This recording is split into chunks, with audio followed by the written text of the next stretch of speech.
Welcome to the Lean Marketing Podcast. I'm your host, Allan Dib. Today I've got Ilana Wechsler, and Ilana's an absolute expert when it comes to paid traffic. She teaches people how to get paid traffic to your website, and she also helps you learn how to do that yourself rather than using an external agency, which is what a lot of people do. So, Ilana, welcome. Thank you so much, Allan. It's a pleasure to be here. Thanks for inviting me. Yeah. So I'd love to know your background. How did you start with teaching people to do paid traffic themselves? Because it's an unusual kind of model. Most people will hire an agency to do that for them. Looks very technical, very hard, all of those sorts of things. Why did you go down the kind of rabbit hole rather than just run an agency like most other people in your industry do? Yeah, good question. Well, firstly, I kind of fell into teaching, actually, and it was really weird. I got a call one day from someone. She's like, look, we're wondering if you want to teach at City University. I didn't even know they had these courses, right? And I was like, oh, look, thanks, but kind of no thanks, right? Long story short, I ended up meeting with them and taking it. And so it kind of fell in my lap, actually, to enter the teaching space. And I quite enjoyed it, actually. And I really found it very rewarding. And it kind of dawned on me that, you know what, like for a lot of the clients that I do have, they don't really need me. I mean, they just didn't really know what to do. And it wasn't sort of like a financial no-brainer for these small businesses to keep hiring an agency. And so therefore it just made it really kind of unaffordable for them. And so a common objection would be, this looks hard and there's like a million knobs and dials and options and things like that. And you don't really know what you're doing. So what's kind of the 80-20 and what is it that your program teaches in terms of how can I do this effectively without kind of losing my shirt on spending too much on ads and getting the wrong result? Most people don't realize that you do need assistance in setting it up because Google and Facebook make it seem really, really easy. And suddenly you melted your credit card because you didn't really understand the implications of what you've actually implemented. Yes. And that's where education really comes into it. And also knowing the power of these platforms. I mean, you have access to basically the entire world, pretty much. Yeah. So many business owners don't realize actually what they have at their fingertips, and so therefore need education in order to rein those platforms in so that they are aligning the ad platforms with their ad strategy.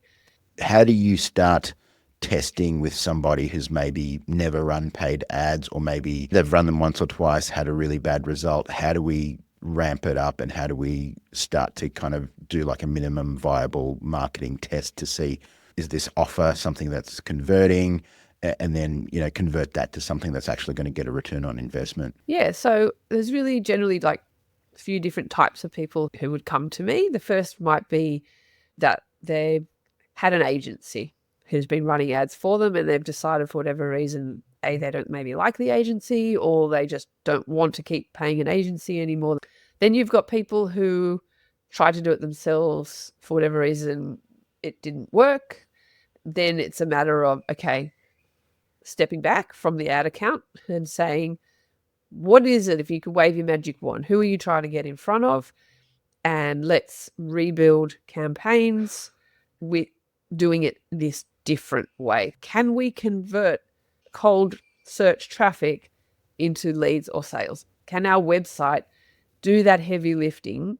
Because the traffic's going to get in, wave your magic wand and get in front of your target audience. But getting them to your website then is the next step of, all right, now can I get them to take action? Can you get them to at least pick up the phone and call you? And if you can't, in my opinion, the answer is not to buy more traffic. The answer is to either fix your offer, fix your website, and then you try again, because it's the perfect testing ground. There's real nuances with language that people need to really understand. Like, what is the language of that somebody uses who's got their phone in hand, ready to make a call?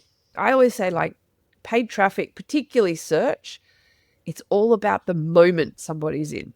They've gone to Google, they're in that moment of either browsing or taking action. Yeah, so I think having commercial intent, so someone's like Correct. ready to buy versus just browsing, looking, researching, or whatever. They may be browsing or looking today or whatever, but in 30, 60, 90 days, maybe they do have a commercial intent or whatever else. So is that traffic that's worthless that we don't bother with at the moment, or do we put them into some other kind of lead nurturing funnel, or what is your suggestion with that?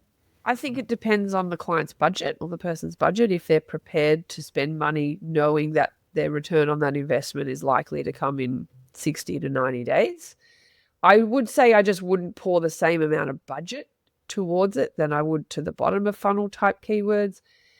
You wouldn't want to pay top dollar for that kind of traffic. Cheaper traffic that exchange for an email address so that you can then nurture them, I would say then you would see the return on investment. I agree.